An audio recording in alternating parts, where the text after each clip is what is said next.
Today I'm completing a long overdue video which is about the Sonoff B1. It is overdue because I have this lamp probably for a couple of months now, but I haven't gotten the time to actually do this review, mostly because of the summer. So here it goes. Unlike many of the other brands who started their smart home products with a bulb, Sonoff started with the inline switches, and the Sonoff bulb itself, this B1, came later in the product line, although this is already a couple of years old now, and so far they only have this single product, which is the B1, so that's, I guess, bulb 1. And what we have here is a 6-watt Wi-Fi enabled smart bulb, which is able to produce all the usual, light sources like warm lights and cool lights, and also RGB lights. And if I look at the specs, it basically says that it's 90 to 250 volts, 50 or 60 hertz, so it's universal. It uses the Wi-Fi 2.4 gigahertz, just like all the other Sonoff products. It has the E27 screw mount. It's 6 watts, rated at 600 lumens, and the color temperature is from 2800 kelvins to 6500 kelvins, and the full RGB spectrum. So, the usual stuff, and we get Alexa and Google Home Control, just like we get for all the other, Sonoff devices. And we also get most of the usual features that you hopefully already familiar with from other Sonoff products. In the box itself, you get the bulb, and then you get a warranty card, and you get also a small instruction leaflet. One side is Chinese and the other side is English, which gives you the basic, operating guidelines and how to set it up. The bulb is quite similar in size to most of the LED bulbs that I can find nowadays. In comparison, this is how a throat-free bulb looks like. So pretty much sort of the same size. It has a different, more like a conical shape. And the heatsink is this golden color, unlike the white of the throat-free. And the refractor, so there is an opal refractor or cover on the top. And actually I can unscrew it and we can have a look at the insides. If we take a closer look, we can see that all the electronics are mounted inside in a circular PCB, and on the outer circle we have all the LEDs. We have 3 clusters of 4 LEDs. The 2 orange ones are probably the warm lights, and the 2 yellow ones are the cool light LEDs. So we have 3 times 4 of these, and then we also have 3 RGB LEDs, which appear to be like a 50-50 RGB LED, and that's all there is to it. The first order is business is get this lamp connected or paired up with my eWeLink application. I installed the bulb in my light fixture in my office, and once I power it up, so I turn the lights on, then it's going to come on in a white light. According to the documentation, to get this bulb into pairing mode, you have to turn it on and off 3 times, and you have to wait like 10 seconds between switching it on and off. So that's what I'm going to do now. So 1, 2, 1, 2, 1, 2, 1, 2, 1, 2. And now you can see that for the 3rd time it goes into this breathing mode where it cycles through the colors, and that's the sign that it's in pairing mode. So in the eWeLink application, I can just click on the new add device button and do the quick pairing touch function, or just select this default one. Click on next. You have to provide your Wi-Fi name and your Wi-Fi password. I've already done that, so I don't have to do it anymore. And I click next and just wait for the normal pairing process to complete. So first the device is going to look for the Wi-Fi network that is created by the bulb, and it's try to connect to it and then pass the Wi-Fi credentials, after which it should be able to connect to your Wi-Fi network and the bulb itself appear in your eWeLink application. So now I have a message that my phone has found a 2nd generation device. Hopefully that's the bulb itself, so we just wait a little bit more. And finally you are presented with the usual screen where you can name your device. So I'm just going to call it B1, and then complete, and then successfully added, and then if we wait. Okay, so it's already appeared in my list and it is showing that it's online. So the breathing stopped, so it just stayed in this green color at the moment, and the user interface looks like this. So you can see that I have all my other devices, some of them are offline, but you get this bulb icon for the B1. It shows that it has quite a good Wi-Fi signal, and if you click on the icon itself, then you can turn the lamp on and off. And of course the lamp remembers the last color it was set to, which is, you know, white by default. We just have seen the green, which was the end of this pairing mode, but otherwise the default state is white. And when you go into the details screen, you get the usual, you know, functions like the share, the schedule, and the timer. And on top of this, you get some special functions which are specific to the B1 light bulb. So first of all, when you are using this light bulb, you can choose between two different modes. The one is whether you want whites or whether you want colors.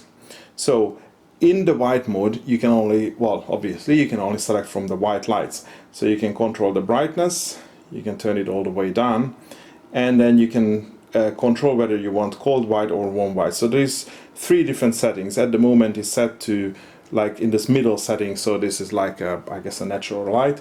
So you can set it to warm, and you can see, and then of course in warm you can change the color temperature, or you can set it to cold, so then it's the cool white light. And also you can put it into the middle, so it's a warm light. And by the way, if you click on this main icon, the bulb icon, nothing really happens, and you have the on-off switch, the small circle to the right, where you can just turn it on and off.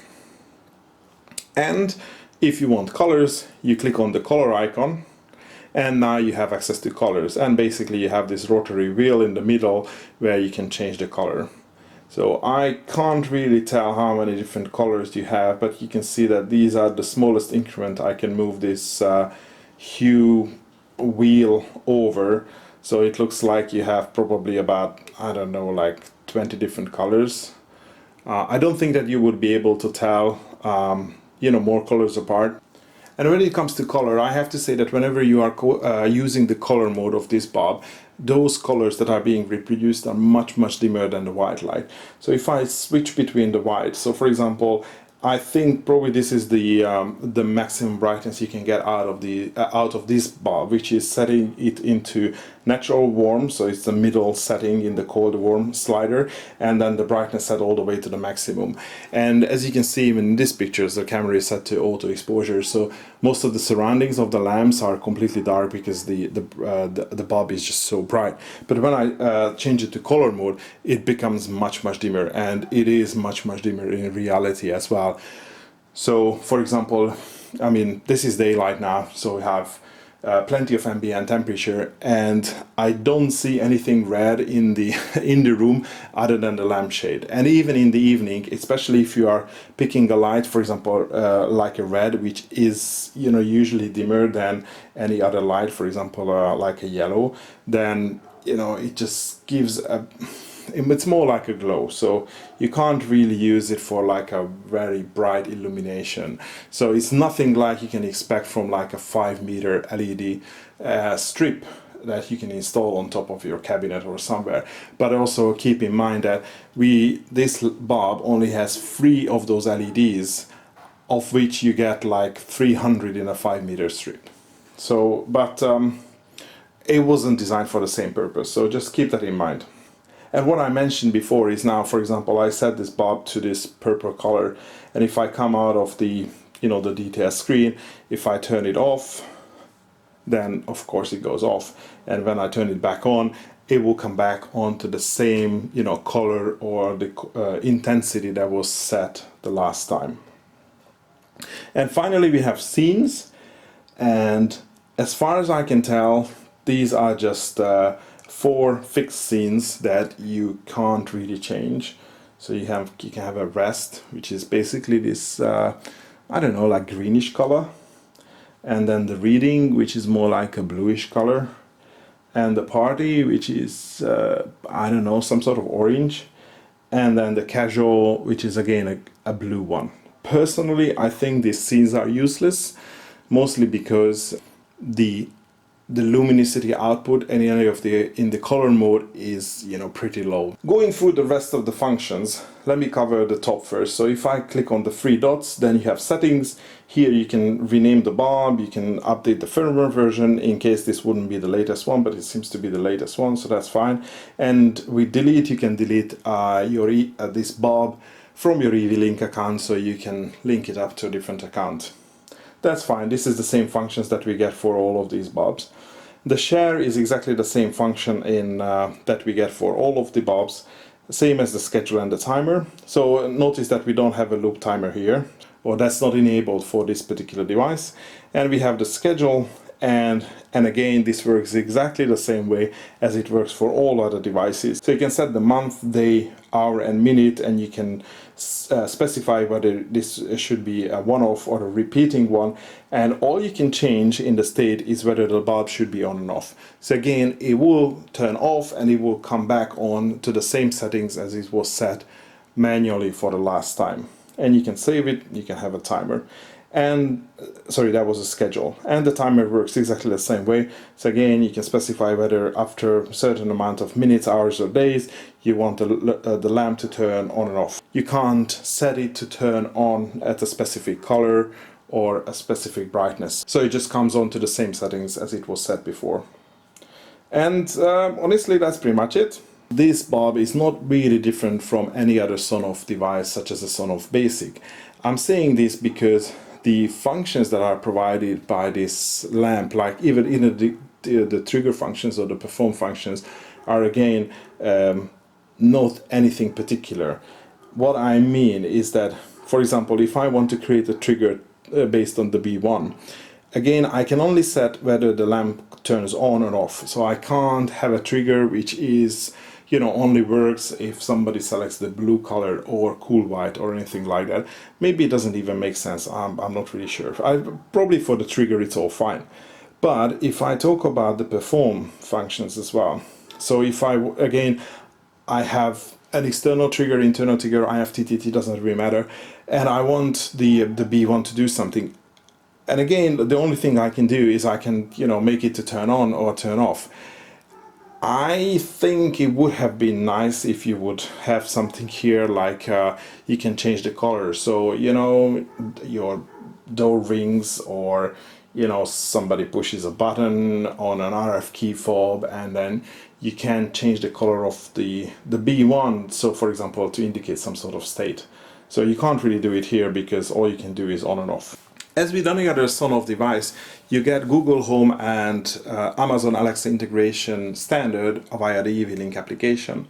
I only checked the relevant blog posts from the iTead website, and with Google Home you have the basic commands of turning the lights on and off and controlling the brightness, making it dimmer and making it brighter. But with Alexa you have a few more features that is for some reason only available with Alexa, because you can say the color, name of the color, for example red, orange, green and blue, and then the lamp would set its color according to, you know, what is coming through Alexa. And also in the white mode you can say the different white color temperatures, I guess, which is like warm white, cool white, natural light, and again the lamp will set its color temperature accordingly. Just to prove my theory how this bulb works, I just removed the top cover while it is still plugged in, and as you can see, when I am in the color mode, then you only have those 3 RGB LEDs lit, and they are obviously producing the various RGB lights as you would expect. And then once you switch to warm light, sorry, the white mode, and let me just bring the brightness all the way down so you can see better in the camera. So for example, I'm in the natural white mode, so all of the white LEDs are lit, so they are producing the warm white and the cool light together, which is being mixed to this natural warm light. And if I switch to warm, then it's only, you know, some of the LEDs are lit, which are producing the warm light, so that those are the orange ones. And if I switch over to cold, then the other 2 LEDs are lit. So that sort of explains why you get the maximum amount of brightness if you set the natural white, because then twice amount of LEDs are lit and producing lights. And in color, well, you only have the 3 RGBs. I guess it would have been nice if you can have a mix of the colors and the white, so you can have a relatively bright but somewhat tinted color.